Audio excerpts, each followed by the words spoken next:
guys, Mike here again. Hey, just want to touch on a couple of things from 1 Samuel chapter 17. And I want to talk about David on this hand here, and I want to talk about King Saul on this hand here. Saul, his army, his men, David. A couple of leadership principles for us today.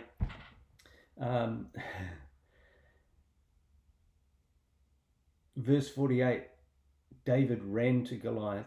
Remember, Goliath came out each day and he defied the armies of Israel, and he defied God, and he defied them as men.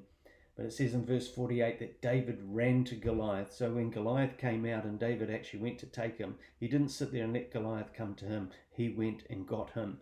Compare that with Saul and his men. It says in verse 24 that every day that Goliath came out, Saul and his army ran away.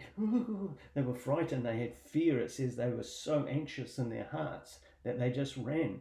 And you got that contrast. There's this young guy full of courage, and there's an army full of fear.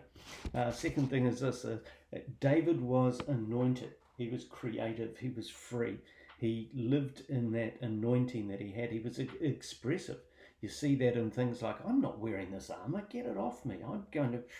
I've got some stones here, and I've got my slingshot.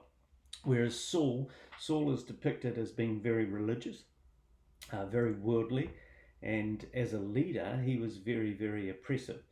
The third thing is that David knew his God. It's interesting that, he looked after the sheep. He lived in the wilderness. He was quite often alone, but he says that when a lion or a bear came, he had the strategy. He had the God-given strategy, and he knew that God was with him, which is really, really important. Compare that to Saul. Saul just didn't know that. Otherwise, he wouldn't have been so frightened all the time of Goliath. I'll leave it there. I'll do a part 2 to this in about 10 minutes. So I'll catch you later.